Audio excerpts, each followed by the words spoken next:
My name's Adam Monaco and I'm the Financial Controller for Hi-Tech Oils. With our national capacity, we can now service Australian companies nationwide. Of late, we have now expanded into the New Zealand market. Here at Hi-Tech Oils, we receive premium base oils and premium additive packs. Together, with our highly trained staff, we manufacture over 500 premium quality products. Hi-Tech Oils is Australian made and Australian owned. On today's show, we head to Europe and to Castello Branco in Portugal for round 3 of the FIM EnduroGP World Championship. Then we head over to the UK and to the Alton Park circuit in the Cheshire region for rounds 10 to 12 of the Dunlop MSA British Touring Car Championship. And we stay in the UK for the latest instalment of the British Sidecar Championship. It's round 3 from the Snetterton circuit in Norfolk. This is Speedweek.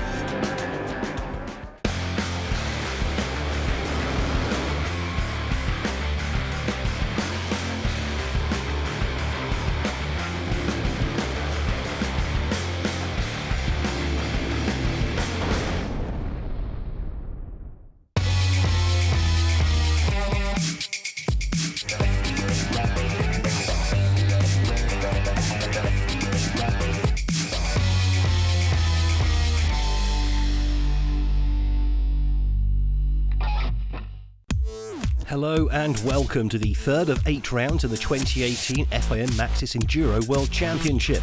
After northwestern Spain just a week ago, the paddock has decamped 600 kilometres south to Castello Branco in central eastern Portugal to complete our whistle-stop Iberian tour. After an opening round defined by snow and ice and a second which left the riders wet, miserable and ploughing through the mud, Portugal set to offer yet another completely different set of challenges. Here the terrain hard, bumpy and dusty. It's also the first hot race of the season, so expect the riders to be really made to sweat over the next couple of days.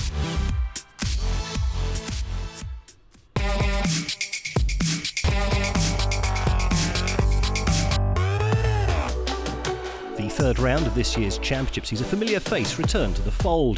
Bellino, the E3 World Champion in 2015, back and fighting fit after a 2017 plagued by injury. For me too, it's a big pleasure to be back here in Enduro GP. That will be my first race of the season, and with some change compared to last year. So yeah, change with a new bike, new team, new everything on the Honda this year, 450. Now we have a really good compromise, really good bike, and it has been working good at the first round of the French Championship already. I'm fit, I'm 100%. Everything is going on a good way, and I'm happy to be riding here, and we'll see what's going to happen. This is the first of 2 or 3 races planned for Bellino in this year's championship.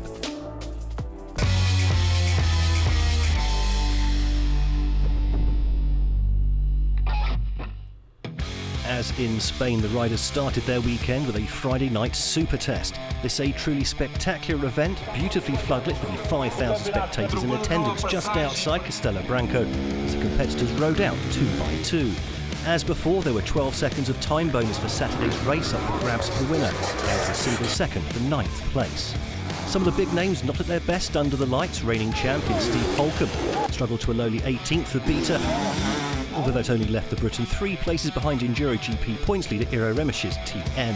There was a welcome turn of speed from Christophe Charlier though, the Frenchman getting quicker and quicker as the season progresses, picking up an 8-second bonus for 3rd place here. Meanwhile, Bellino returned with a bang, 2nd place for Honda and a nice 10-second bonus going into his first race of the season. But the win once again taken by Alex Salvini, the Italian repeating his victory from Spain. All the fireworks at the moment coming from the E2 leaders, Husqvarna. Matthew Phillips delighted with 4th after a difficult start to the season. The Australian just ahead of the McCanny brothers, with Jamie leading that battle for Yamaha.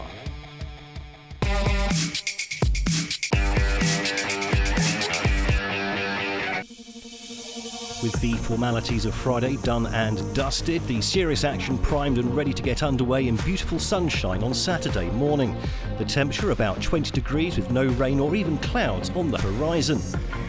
riders set for a 70-kilometre lap around the stunning countryside around Castello Branco, with the first day of racing due to take in 4.5 laps before returning to the outskirts of town for a final fling on the super test.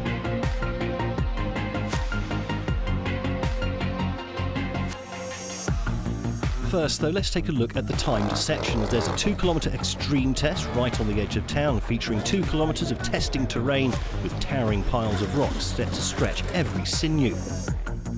From there, the riders move on to the cross test. It's a 10-kilometre trek through the flowers, still visible through the dust and stones being kicked up by every competitor. That dust set to be even more of an issue on the 10-kilometre enduro test that completes the lap before the competitors head back into town to start another circuit. The main feature of that extreme test here in Portugal will see the riders try their hand at rock climbing. The technique for getting up these seemingly impassable piles of stone is rather specific, so we asked a few experts to share some of their top tips. The technique is smooth, don't be too aggressive or try to spin the wheels like this. And yeah, just be smooth and find the grip, like ride on the asphalt with a road bike. When I climb a rock, I stand up on the pegs.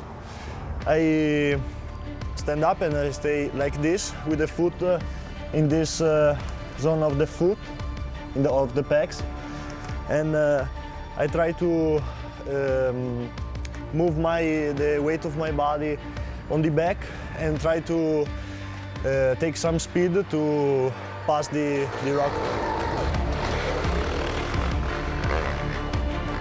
For 2 or 3 days before the race, we walk the special for exactly this, choose the right line.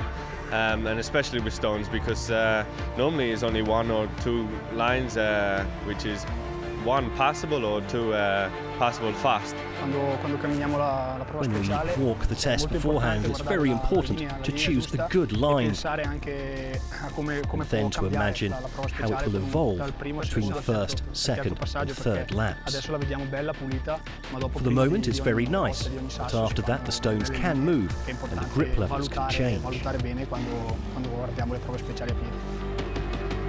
So that's how the experts will try and climb those rocks. Now let's see how they get on in the heat and dust of battle over the weekend. Setting outside Castello Branco, truly stunning. Now it's time for the riders to do it justice. The first day a short one for David Garneri, the Honda rider crashing on the opening stage, damaging his back and immediately taken to hospital. The Italian's weekend over almost before it began. Christophe Charlier's day ruined on the first enduro test, the Frenchman ripping his fuel pipes, his bike stopping dead in its tracks. He did get his beater going again, but lost nearly 4 minutes, ending the day in 17th place and 8th in E2. Anthony Geslan settling into life in the seniors after his 12th place in last year's junior championship. The Frenchman on the edge of the battle for the top 10 throughout the day, finishing 15th but 4th in E3. Antoine Basset missed out on an overall top 10 by just 10 seconds in 11th, but that's enough for the Gas rider to once again take the bottom step of the podium in E1. Matthew Phillips continues to struggle for pace, the reigning E2 champion from 2016 moving up to 10th early on the second lap and remaining rather stuck there for the rest of the day, while taking 5th place in the E2 class for Sherco. Daniel McCanny picked up his first class win of the season last week in Spain on home turf for his Gas team. However, the Briton not really on the pace here, struggling on the cross test all day long, eventually coming home in 9th overall, with 3rd in E3 a small consolation.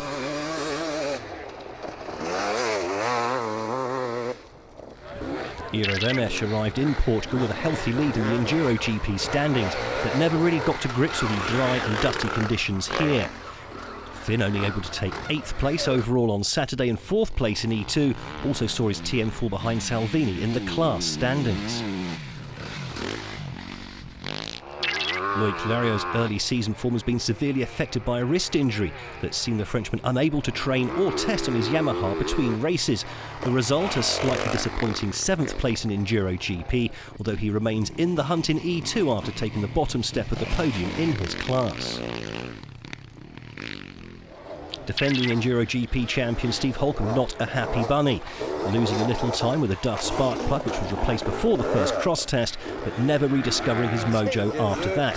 6th overall and 2nd in E3, but lacking the confidence to push his beta at the pace of the leaders. Bellino showed just how good he is on his brand new Honda. The Frenchman running in the top 3 all day until the final lap, where he understandably lacked a little fitness. Still, the 2015 E3 champion delighted with 5th in EnduroGP and 2nd in E2. I was in the game all day. I had some really good special tests.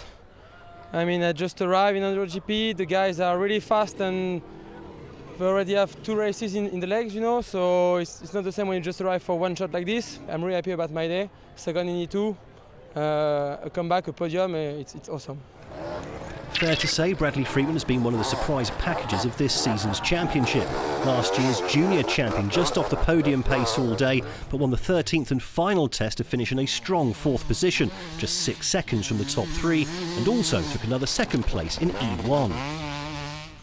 Christophe Nambertin is getting faster and faster at each race weekend. The Frenchman now really getting to grips with his new gas, moving from 8th after 2 laps to 3rd in the final reckoning, and with that also taking his first win in E3 this season. A great boost for the team after their Spanish factory caught fire on Friday night. It's a bad news for us, for the factory, and for sure this victory is for them. I'm very happy about the first win. For Jamie McCanny, this was the day where he nearly took a maiden EnduroGP win for Yamaha, leading deep into the 3rd lap until a mistake on the Enduro section.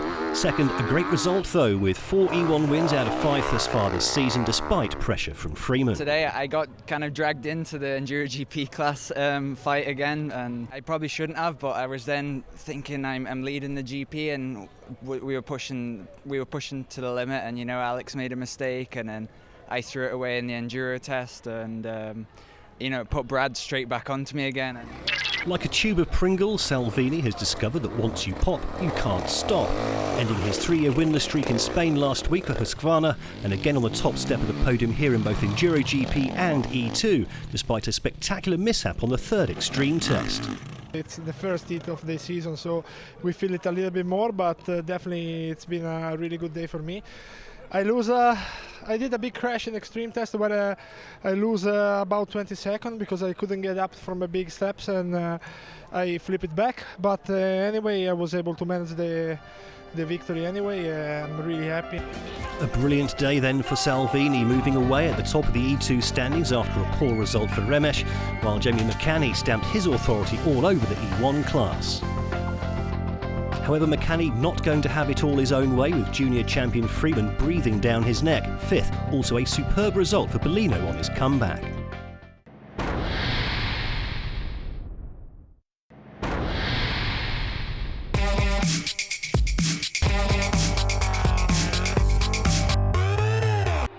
The Outsiders Yamaha team have been anything but outsiders this season, with 4 class wins and 5 podiums already. Let's have a look at the riders and their precious machinery. Hi, I'm Jamie McCanny. I ride for Outsiders Yamaha, the official enduro team, and this is my WR250F Yamaha. Hello, my name is Loic Lerio, official rider for Yamaha Enduro in the Outsider team. I enjoy riding the 250. You know, we haven't got too much power, but we have enough power, and I like to work a lot on the bike, so yeah, I find the 250F really good fun to ride. It's a very powerful bike because it's a 450, so it's something useful when it's fast, and this power is a good thing, as I think it's one of the most powerful bikes in the paddock. It's the kind of capacity engine that I appreciate a lot, because you can be effective without having to attack a lot, so you can keep your riding style smooth.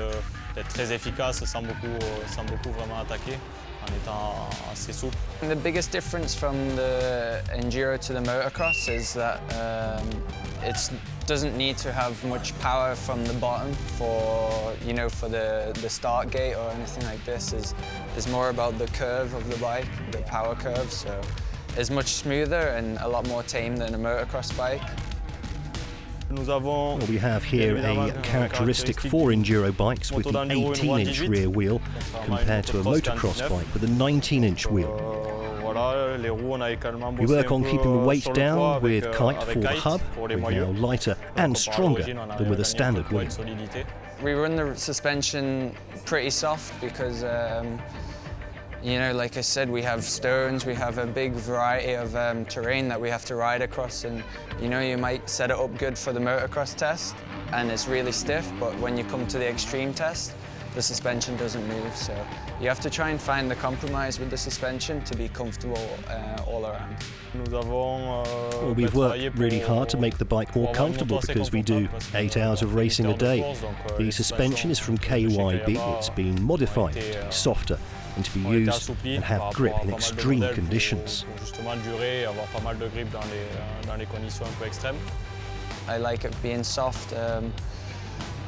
Yeah, I don't think I'm such an aggressive rider. I don't hit things too hard or anything, so you know, the soft suspension suits me more. I feel great on the bike. It's been built for me with these parts. Of course, it's sponsored, but we've chosen those parts and tested them. It's a package that means my bike will not fit everybody, but it fits me very well. I trust it 100%. You can say that my results are improving, getting better and better each year.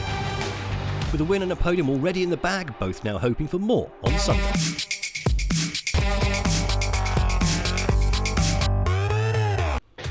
Now to the juniors, their ranks swelled due to there being no youth competition here in Portugal. Promising young New Zealander Hamish McDonald not having a great time out of the race by midday, having the top 10 in 3 of 6 tests completed. Bruno Crivelli enjoyed it himself, though. The Brazilian a superb 5th on day 1 for Sherco, his best result yet in World Enduro. Teofil Esminas ran most of the day in 4th place for TM, only to be promoted into 3rd after championship contender David Serreca was penalised 3 minutes for receiving unauthorised assistance. But the battle for first place raged all day. Andrea Verona came close to a 2nd win here, but a costly mistake on the enduro section meant 2nd place for the Sherco rider. The beneficiary of that error was Matteo Cavallo, the Italian making it 2 wins from 3 in the juniors despite crashing his Beta in spectacular fashion on the first extreme test of the day, losing nearly half a minute, but still took the win by 16 seconds. On to day 2 then. Could Cavallo continue his dominance? Kirian Mirabet could only finish 9th on Saturday, but after a sluggish start 24 hours later really got to grips with the course and his Honda, surging up to 3rd in the end and his first podium of the season. David Serreca with a point to prove after picking up that 3-minute penalty on day 1 and finishing down in 17th place. No such mistakes this time from the Italian, his TM not with the pace to threaten the leader, finishing a distant 2nd. Meanwhile, Matteo Cavallo completed a superb Portuguese double for Beta, the Italian with 4 scratch times on the opening 2 laps, and then managed his way to a 3rd victory in 4 races, a confirmation of his growing maturity. Compared to last year, I make really grow up because last year I finished the day 1 at the hospital and stay out also the 2nd day. So this year Portugal for me was insane. I win the first day, now I win also the 2nd.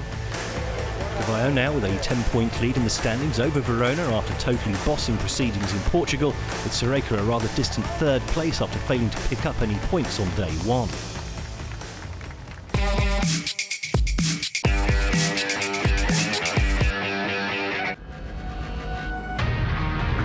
The sun shining once again on Sunday morning with all the riders up bright and early.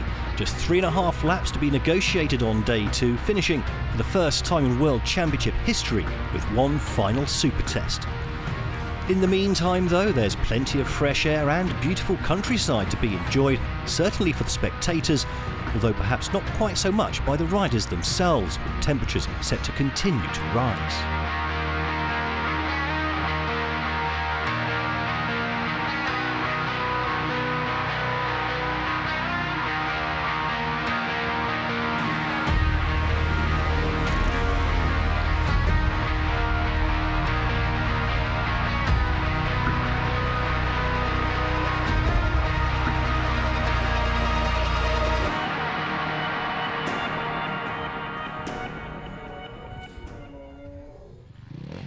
After a stellar Friday and Saturday, Bellino's luck ran out on Sunday, spraining his wrist on the first cross test and eventually pulling out before doing any more damage, with the next round of the French Championship just a week away. Matthew Phillips hasn't been enjoying 2018 thus far. However, that wasn't stopping the Australian from having some fun for the cameras. Spectacular stuff, although that wasn't translating to a move up the leaderboard. Another jump going wrong here, flipping his leg over the back of the bike, but then failing to make the landing. No damage done, with the Sherco rider already down in 15th place, and he would finish the day in that same position. However, it would take a brave man to try that move again in Estonia next month.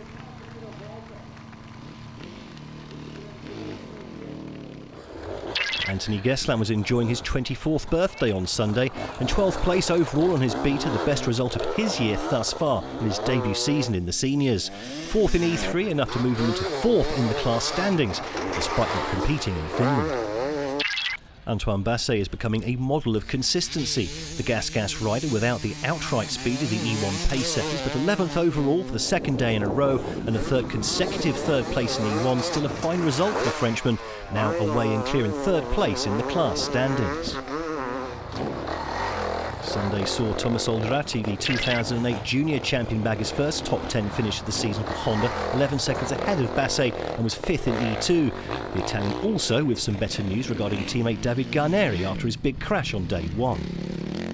David yesterday big crash in the first cross test, and now staying in hospital for the checkout, but I spare try race in the next race. Daniel McCanny again simply unable to get to grips with the course set in Portugal. The Manxman down in 14th after the first lap, but he did manage to drag his gas back up to 9th place overall by the end of the day, and was third again in E3. The Brit will be hoping for better in a month's time in Tallinn. Beta rider Christophe Charlier sat in 8th place after the day's second test and remained in exactly that position for the rest of the day, despite his best efforts, finishing just 2.5 seconds behind compatriot Loic Leriot in both EnduroGP and E2. Leriot was challenging for a podium early on Sunday, but just like on Saturday, his challenge gradually faded throughout the day. His stamina not helped by lack of training and testing due to that wrist injury. 7th overall again for the Frenchman, and a second visit to the bottom step of the E2 podium in as many days.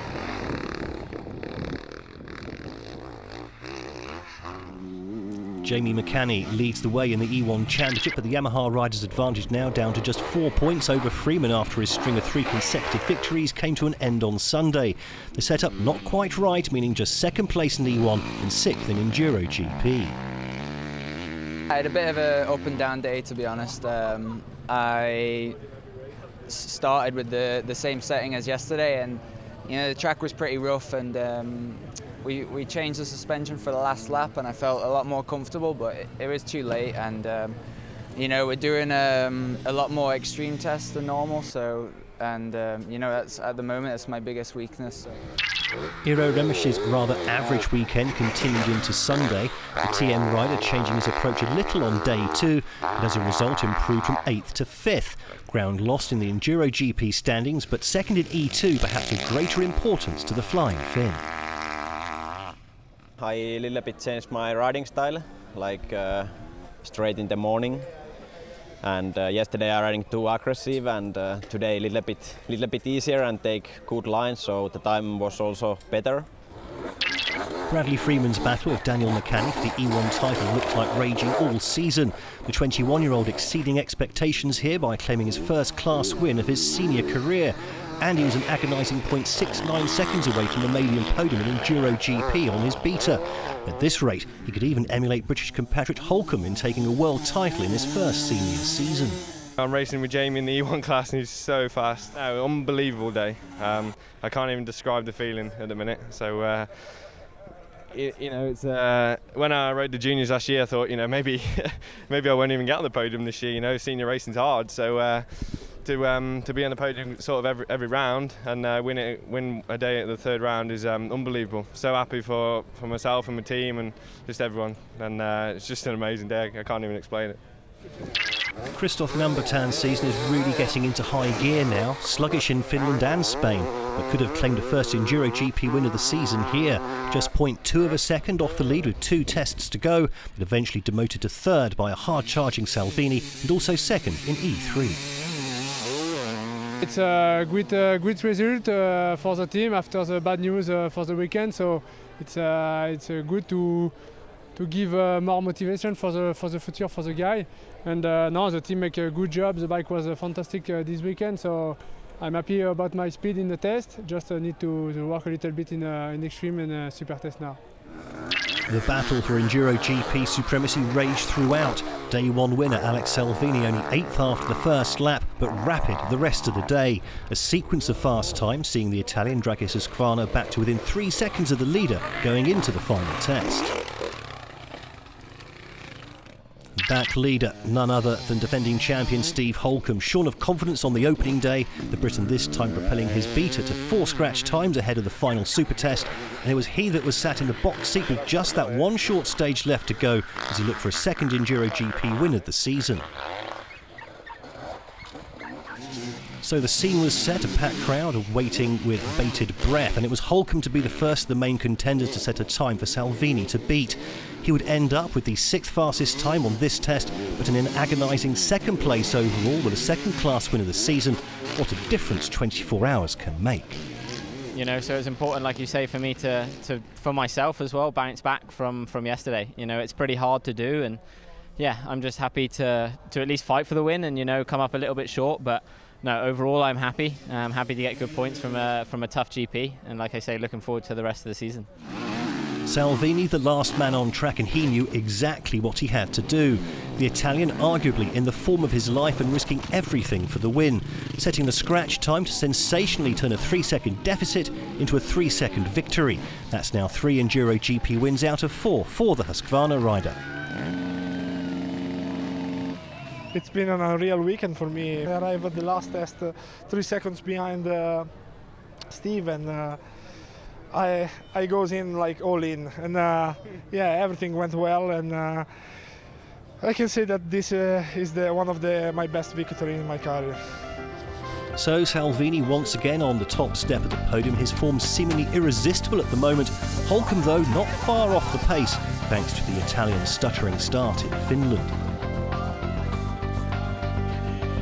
Freeman oh so close to that first overall podium here in Portugal, for once keeping E1 rival Jamie McCanny in the shade. Lario 7th, but sure to improve during the campaign.